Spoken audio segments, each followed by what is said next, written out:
Avalanche managed to lock down one of their key contributors for 2025. So what does it mean for their Stanley Cup window this season and maybe extending for years to come?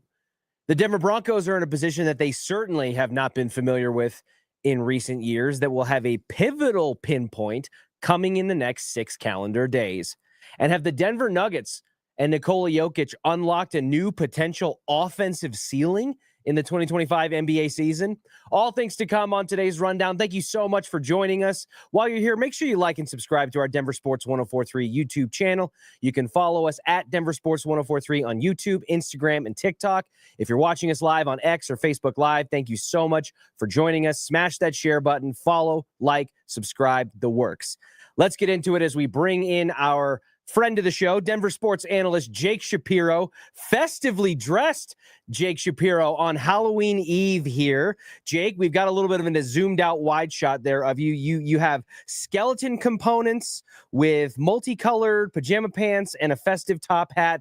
Where exactly are we going with this Halloween costume quickly? I'm a deadhead. A deadhead. There it is. There it is. I see it now. Now that you say it, it all comes together. Yeah, we've got the skeletons from the dead, and we've got the dancing bears from the dead. So yep. I'm just a deadhead. You are a deadhead. And Jake, as we get some breaking news in the world of hockey, I heard it's here in Colorado, it is the Marty Party. Woo! Rages on. The Colorado Avalanche announced within the last couple of hours that they have signed their key trade acquisition in the Mikko Rantanen deal that shook the National Hockey League leading up to the deadline last year. They now sign Martin Necas to an 8-year, $92 million extension, $11.5 million average annual value. And that number is important because when we were talking about Mikko Rantanen, the number was always 12 to 12 and a half. It was rumored that Mikko Rantanen and his camp wanted north of 12, near that 12 and a half or larger range. Colorado wasn't willing to go there. He ends up going to Carolina and then to Dallas and signs an extension that's worth $12 million a year. So Jake, Martin Necas is now locked in under contract for the remainder of the prime years of his National Hockey League career for about $500,000 less per year than Mikko Rantanen. How are you feeling?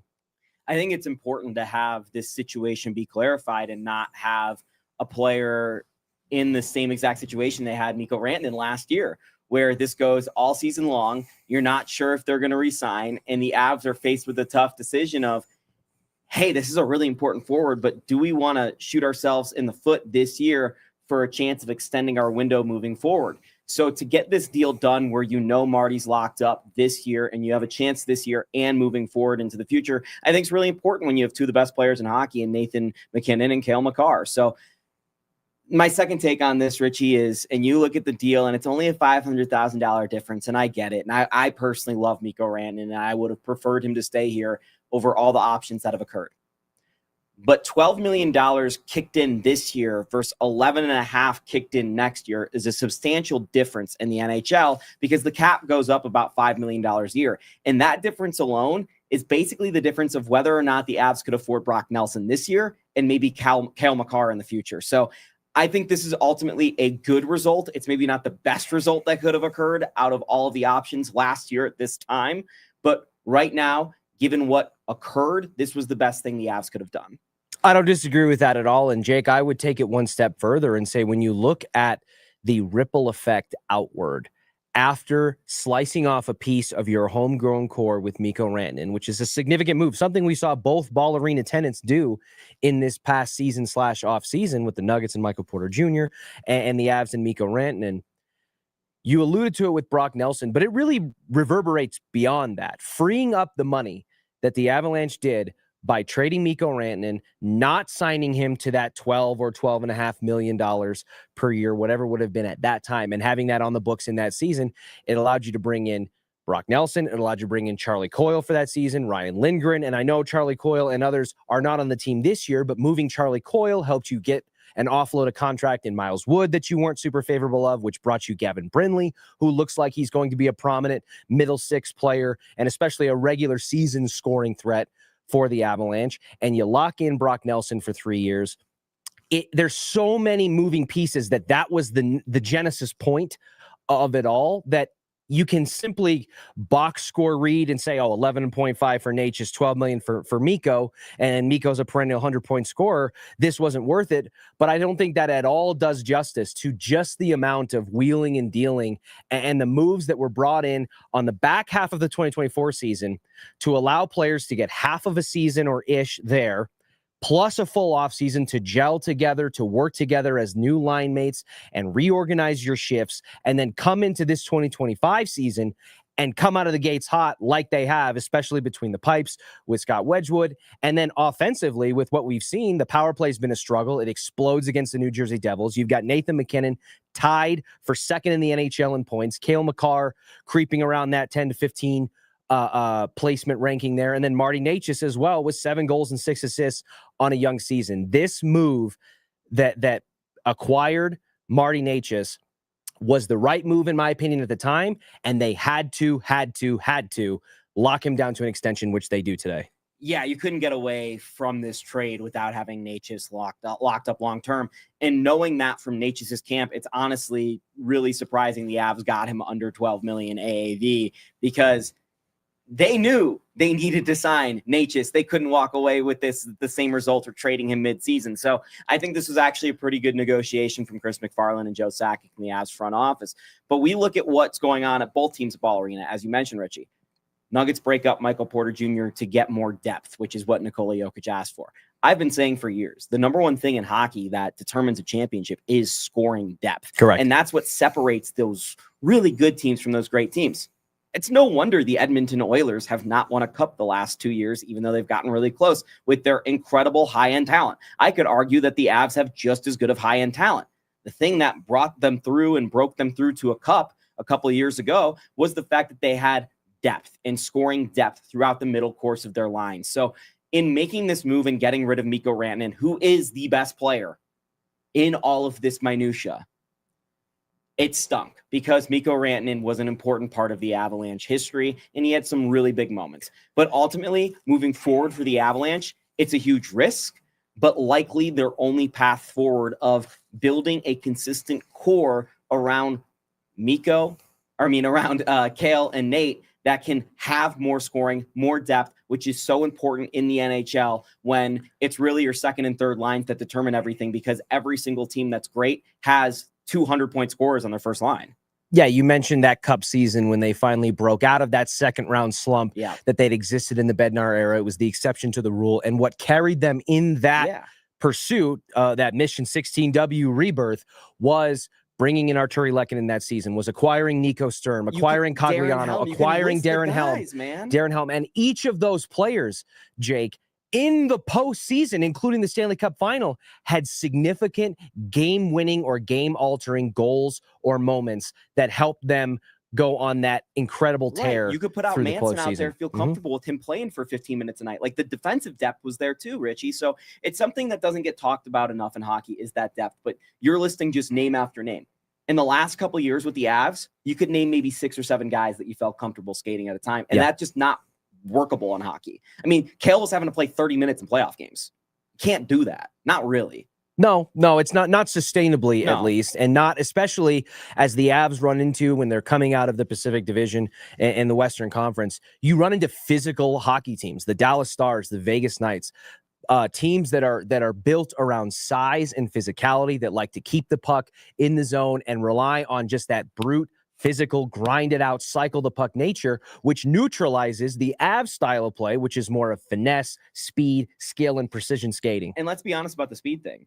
They've gotten less fast over the years. Like, Nate and Cale aren't as fast as they were 2 or 3 years ago. I'm not saying, they're not fast. They're extremely fast still. But the thing that made the Avs so good early on in Nate's time, even before Cale got here, was just the insane amount of speed that were on these Bednar teams. That doesn't exist so much anymore. And I think that's okay, because when you get to the playoffs, as you're alluding to, Richie, the game's no longer a speed game. It is one of possession. It is one of physicality. It is one of smart decisions. So I think having players you trust throughout the course of your 18 skaters out there is way more important than having the star-studdedness. And again, this is coming from someone who, in a perfect world, I would have kept Mikko Rantanen and hoped for the best. Sure. And, personally, if you tell me I could trade Mikko Rantanen for Brock Nelson and Marty Necas, I might make that trade.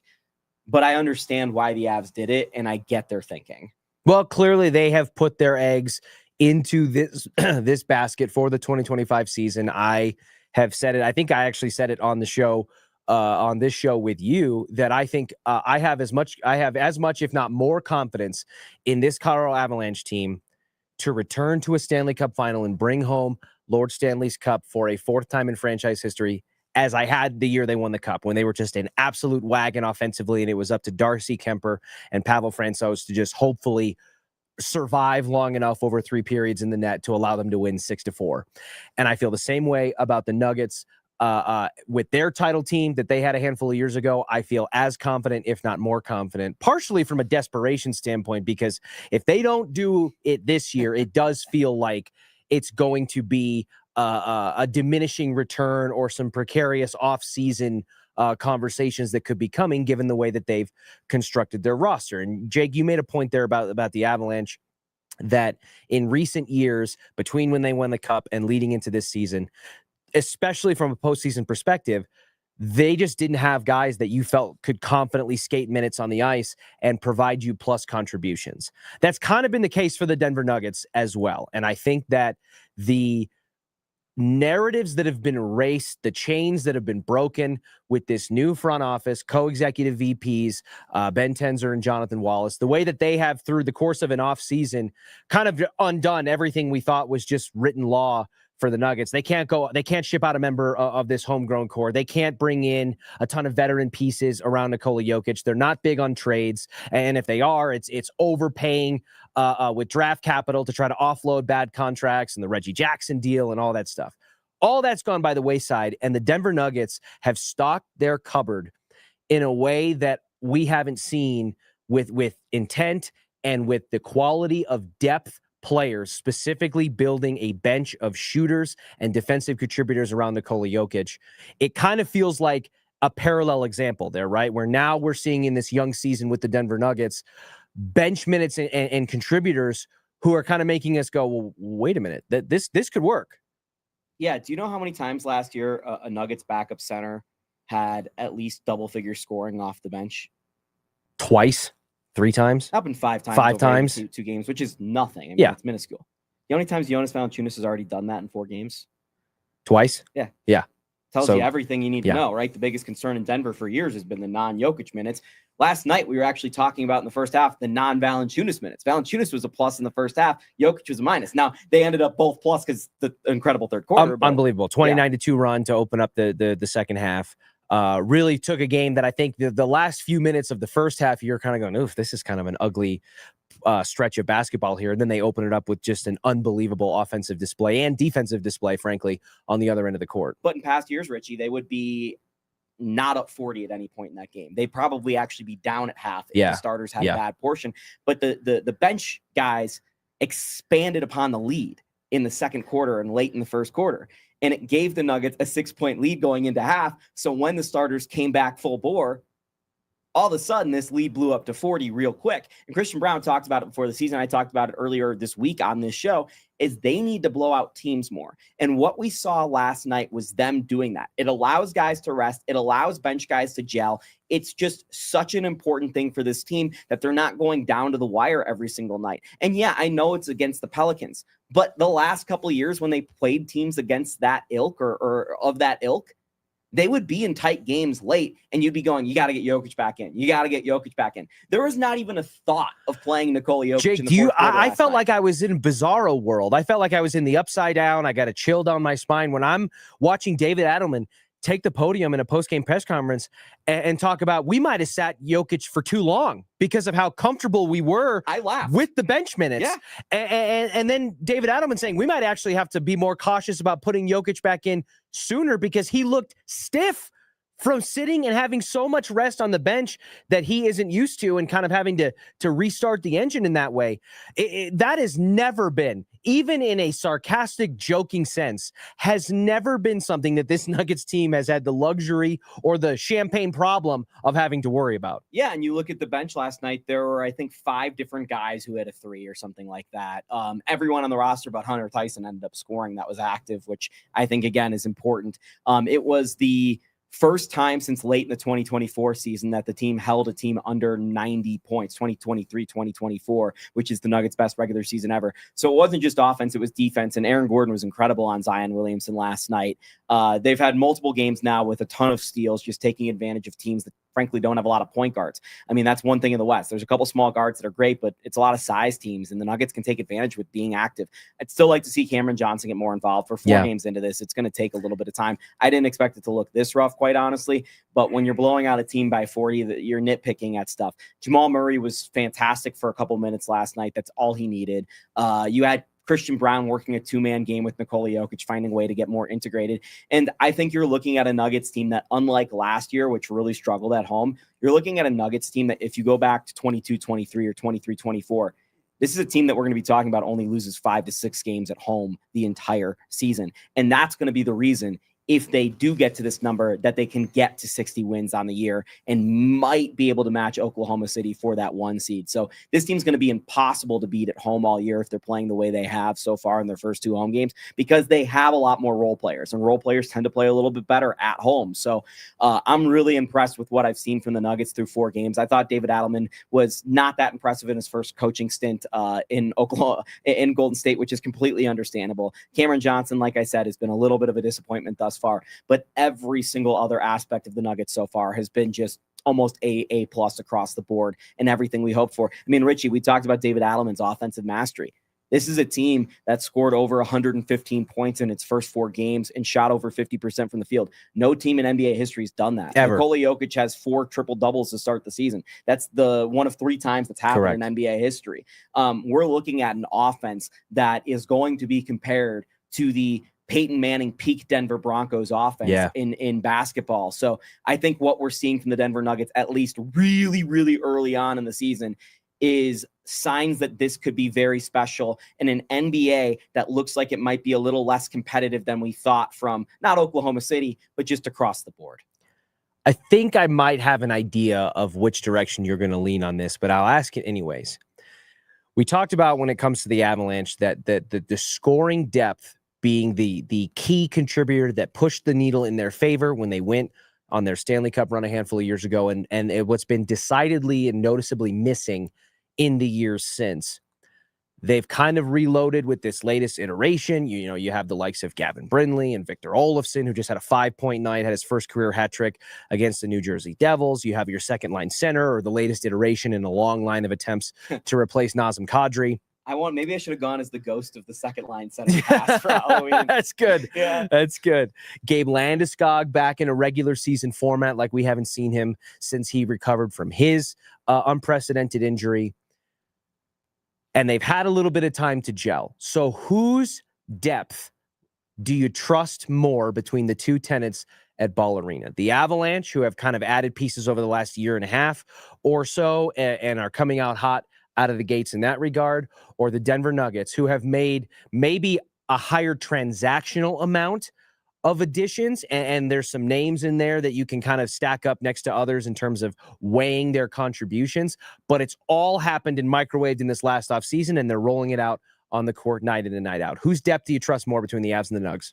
I'm going Nuggets because Jonas Valanciunas is a former top 10 pick in the NBA. Tim Hardaway Jr. is one of the best shooters of his generation. We've seen what Bruce Brown can do on a championship run. Their depth is all proven guys that also have talent. The Avs' depth is either talented guys or maybe proven but less talented. So the Nuggets have this perfect mix of both veteran and talent coming off their bench, with maybe the exception being like Peyton Watson, who is honestly going to be their 9th or 10th guy, and then Julian Strawther, who's barely into the rotation.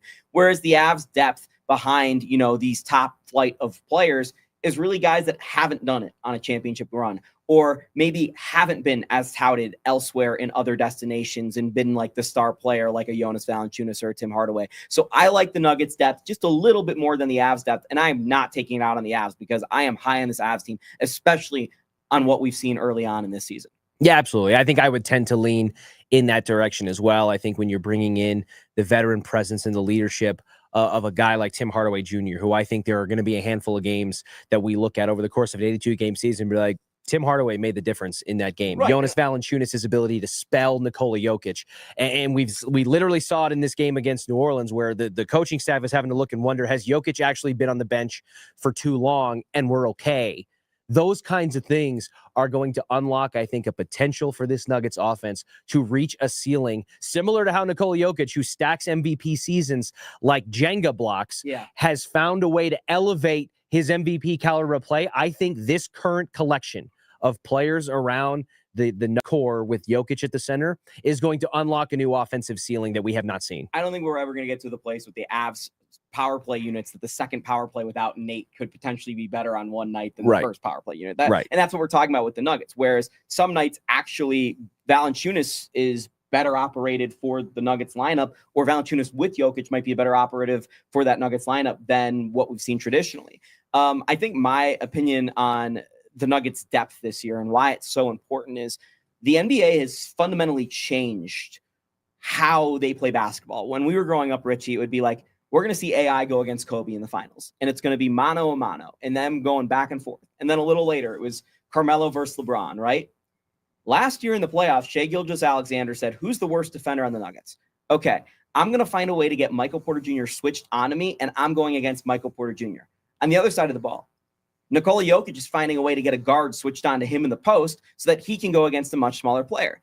The NBA has changed from a strongest link league where the strongest link player on a team carries versus a weakest link team where the weakest link on your team will be picked upon until you have to take them off the floor. The Nuggets' depth will allow them to change the style of play and allow their weakest link on any given night to suit better against the roster they're playing against. Last night, you had, no one close because they blow out the team, but against Minnesota, Tim Hardaway Jr. was closing. Instead of Cameron Johnson. This is something we saw during the title season, Richie. Bruce Brown would often close over Michael Porter Jr. Christian Brown sometimes would close over certain guys. Payton Watson's had minutes in this season closing defensively. Correct. So the Nuggets have that optionality, whereas last year it was the same five guys because that was their only five guys. This year, them having the ability to change who those five guys are and what their weakest link, weakest attribute is, I think is so important in today's NBA. And on top of that, their offense is just going to be so good. It doesn't really matter who's out there to be the weakest link as terms of an offensive player. It's more about that defensive side of the ball and not getting picked on. We are less than a week away, Jake, from the NFL trade deadline. Oh my gosh. And the Denver Broncos have found themselves in a position that has largely been unfamiliar to them in the last half decade plus. And that is being potential buyers at the trade deadline. We knew pretty confidently at times throughout the last, better part of the last decade, what direction this Broncos season was heading around this time of the year when we're looking at 7, 8, 9 games into the season. And as we sit at that point in 2025, the Denver Broncos are 6-2. Their 2 losses being walk-offs at the last second in the first 3 weeks of the year against 2 AFC teams, including one in the division that figured to be in the postseason picture. And the Broncos are the 3rd seed in the AFC. They brought in, at first for a workout, then very quickly after signed to the practice squad, and maybe even an elevation as soon as this weekend against Houston, 41-year-old tight end Mercedes Lewis. Had me scratching my head a little bit because I clearly, with injuries early in the season to Atkins and then with Lucas Kroll, they have depth concerns at that area because Evan Ingram, although he has TE next to his position grouping, is more of a wide receiver and an inline route runner than he is a true on-ball, online tight end. Jake, before I ask you my follow-up question, what was your initial reaction to the Mercedes Lewis signing, and what do you think is the potential for him to play as early as this weekend against Houston? As someone who watches a lot of Chicago Bears football, I can tell you Mercedes Lewis did not look good the last couple of years, and I was pretty surprised to see that he was still getting another chance in the league. You look across the league this past weekend, there were a lot of teams running plays with 6 offensive linemen on the field at different points, and I think that's a trend that's developing over the league. Even Mike McDaniel, who is all about speed, was doing this at times with Miami. If you need a blocking tight end, why simply do you not just put another offensive lineman, a swing tackle? Yeah, tackle eligible. Right. We were talking about tackle eligible. That was the whole thing 2 weeks ago in London, right? or 3 weeks ago in London. I don't really understand the point of a blocking tight end in today's football. I mean, I understand Mercedes Lewis can catch, but if Mercedes Lewis is out there, do you really think Mercedes Lewis is out there to catch, anything other than no? I don't think he's striking any fear into a defensive front or a linebacker core that's saying, "Oh, this guy can't beat us in the flat. We need to make sure we put a body on him." Right. So I agree that the Broncos need some help at the tight end position, but if you're looking for a blocking tight end, just put a body out there. Like, put someone that's actually a blocker out there. I think that the signing of Mercedes Lewis signals to me a couple of things. One, Sean Payton and George Payton do not feel comfortable about their tight end room for a second consecutive year, regardless of the Evan Ingram acquisition and what that might be able to bring to it from a joker role perspective. And two, the market, the available fish swimming around in the pond that you might want to drop a line and try to hook is pretty bad. If you are resorting to bringing a 41-year-old tight end in Mercedes Lewis in midway through the season to start his 20th NFL season, draft classmates with Jay Cutler, Brandon Marshall, Vince Young, Matt Leinart, I believe. If you're bringing that guy back, it is because you have taken a look at the landscape. They put in waiver claims for a couple of guys and got denied because of waiver priority. And you don't like anything that you see. And so this is Sean Payton just kind of digging back into a bag to say, I can go get something serviceable rather than put out another offensive lineman. Hold on, Richie. I think I'm getting a phone call. It's Mickey Loomis on the line from the Saints. Really familiar relationship with Sean Payton. We go way back. Taysom Hill, you've really liked him in the past. Yeah. What's it going to take to get Taysom Hill in a Denver Broncos uniform today? I would love that. I know people have poo-pooed it and said, oh, well, because Taysom and Taysom Hill, like we talked about, hey, McKinnon and McCarr aren't as fast as they were maybe 4 or 5 years ago. I don't think Taysom Hill is what Taysom Hill was, during the COVID season when he was running rampant, and even in years since then. Man, where he's still getting like 8 yards a catch. But he is a Swiss Army knife. He is actually, in my opinion, the definition of a joker. He is the definition of a joker because he can throw the ball, he can run the ball, he can catch the ball, he can line up on the line of scrimmage, he can be an off-ball boundary type of player in certain gimmicky type of situations. So throw a 6th round pick at him, right? Yeah. Who says no? I guess Mickey Loomis, maybe. I don't know. I mean, they might be getting close to starting. They're starting Tyler Shuck this week.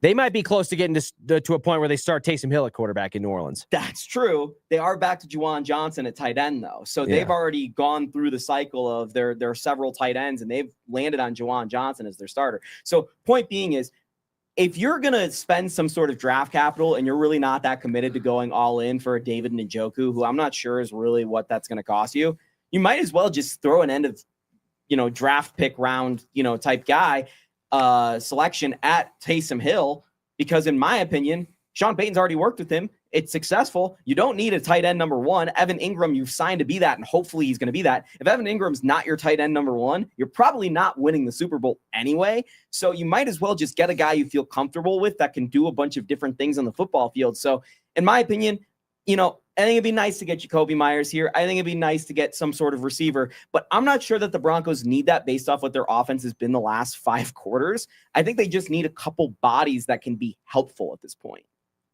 And you would think that those bodies would preferentially, if you're trying to pull the strings on behalf of the Broncos, be at what position? We've heard rumors that they might be sniffing around at the wide receiver position. They've obviously been looking at the tight end position. There were also some rumors coming out of national outlets talking about the potential to trade for an offensive lineman with the injury to Ben Powers and the way that that's kind of created a hole in the interior of their offensive line where they've had to try to rotate Palczewski and Frank Crum and the like. So, Jake, what is the biggest position of need that the Broncos could and or should address with the trade deadline looming in the next handful of days? Yeah, I'd love one more offensive lineman just to feel comfortable and patch a couple of those holes, because I think you want to strengthen your strengths. And that's been the core principle of this Broncos team going back to the draft when they drafted another defensive back, Jahdae Barron.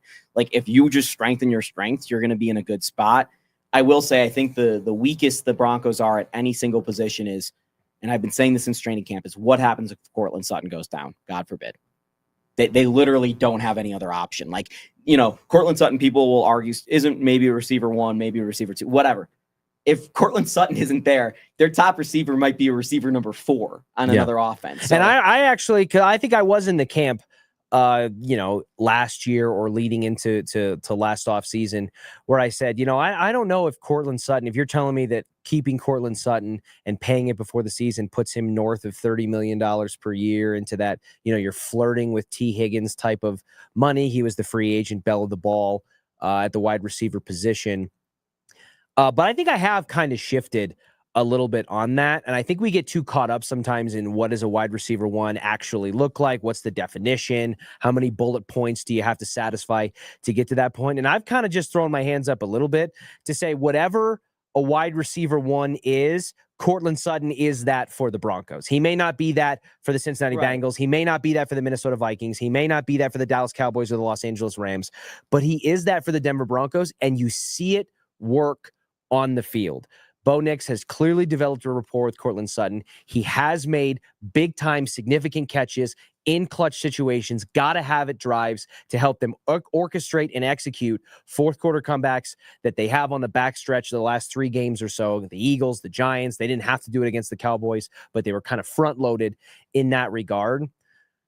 And I know Troy Franklin had a pretty nice little game for himself recently. And I think Troy's step in terms of development from last year, what we saw where he just wanted to pull our hair out week in and week out with the missed connections on the deep balls. And it just felt like he wasn't able to run the full route tree. I think he's taken a lot of significant steps forward in the early half of this NFL season in 2025.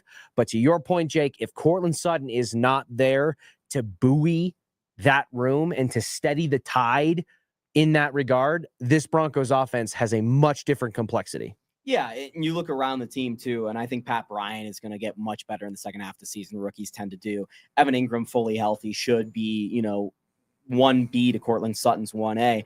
So I'm not that worried about the Broncos targets at this point, which is funny because that was one of my biggest concerns coming into the year. And especially again, if Sutton goes down, but if this team truly is a run oriented team, as Bo Nix talked about yesterday, as Sean Payton has mentioned many times, I think it's so important that their offensive line just continues to be strengthened. Yeah. RJ Harvey's looked better and better every single week. J.K. Dobbins looks like one of the best running backs in football as a healthy player, as he always has when healthy. Correct. So, I'm someone that believes that they just need to continue to give Bo enough time and to move 3 yards down the field at a time on every running play. And they're going to be all right. They're going to be all right. And I know we're basing a lot off 5 quarters of football, the last 5 quarters, where they've played one of the worst defenses in the NFL in the Dallas Cowboys. Thank you, Eberflus. And the fourth quarter against the Giants when, their pass rush just kind of wore itself out. And that's their only defining trait as a football team. I'm really curious to see how they do against Houston, which, D'Amico Ryans is a really good defensive coach, but they don't maybe have the best defensive talent, a little bit more of a defensive oriented team than people realize. So I think we're going to learn a lot about the Broncos deadline approach this week against Houston, because they are a team, especially with Pat Surtain being down. Do the Broncos end up having to get into a shootout, and what would that look like? Yeah. And that is going to be fascinating. I will ask you on that regard, Jake. There was a lot of speculation and question about how the Broncos would address the absence of Patrick Surtain. And in the second half against the Dallas Cowboys, the answer was Chris Abrams-Draine starting opposite of Riley Moss to just kind of fill that role 1-for-1. Now, they mix certain things around, but the lion's share of the responsibility of replacing the Defensive Player of the Year, the reigning DPOY, was held to Chris Abrams-Draine, while you have a first-round pick in Jahdae Barron, who we've talked about at length this week and over the course of this season. One of the better defensive backs in college football. He was the crystal that Sean and George would not step over with the temptation of an Omarion Hampton or a running back available at 20 in the first round. And at least at this point, Jake, the plan and the potential for Jahdae Barron on a sustainable drive-to-drive sense to move outside from where he's been playing primarily inside and help fill that void that PS2 is going to need filled for the next, I don't know, maybe 3 weeks, but potentially 4 or longer. How do you feel about that? Is that a wise move by Vance Joseph, Sean Payton, George Payton, that front office to just kind of, hey, plug and play, everything's going good, the fewer pieces we move, the better? Or does it sit wrong with you that you have a highly touted first round pick that you invested significant capital in with the longer term vision of utilizing his inside outside flexibility, and yet we're keeping him inside in his current kind of nickel or slot role? I think there's only a couple players in the NFL where you could say personnel rises above scheme, and Pat Surtain is one of them. And that's one of the reasons why the Broncos defense is predicated on man defense and blitzing and getting after the quarterback. For me, what Surtain's injury means for the next several weeks is that the Broncos are going to play more zone defense and going to blitz the quarterback less.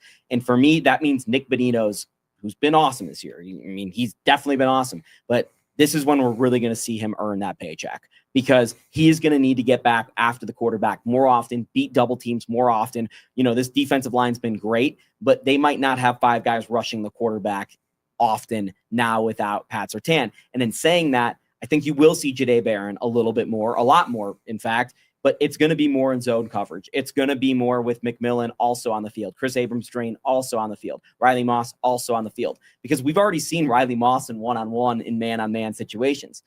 It's not great, right? Now every single cornerback who's probably less good than Pat Surtain, definitely less good than Pat Surtain, is now going to be in man-on-man situations. I just don't think Vance Joseph's going to do that. I think we're going to see more zone defense, because if it is man-on-man, we saw last year against Cleveland what that looks like. Jameis Winston and Jerry Jeudy lit you up. You can't do that. They just simply won't do that, or otherwise Nico Collins is going to go for literally 250 yards off C.J. Stroud's arm this weekend.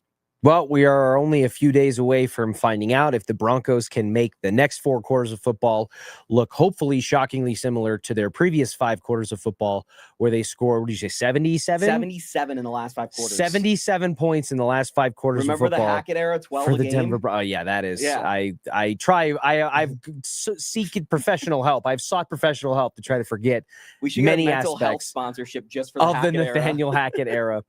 Jake, thank you so much for joining us on this Thursday afternoon. We are just a handful of days away from a pretty significant Colorado Buffaloes game that I think will tell a lot about what the backstretch of their season will look like. Potentially maybe some changes on a coaching staff that could be urged positively or negatively pending the result of this game. You've got the Broncos and the Texans with a follow-up game on a team that has struggled at times in Houston, maybe more than a lot of people thought, with CJ Stroud continuing his career progression and then being a perennial postseason team under CJ Stroud for the last 2 seasons. And the Nuggets and the Avalanche continue to roll on as they have. Thank you so much for joining us, and we'll catch you again soon. Yeah, I hope your Halloween poles are thicker than a Snicker. Everybody. That is right. Happy Halloween Eve to all of you, and we will come back tomorrow at noon for a Halloween edition of The Rundown. Like and subscribe to our YouTube channel if you haven't already. Thank you so much for joining us. We'll catch you tomorrow. I do what I love what I do. Second nature to put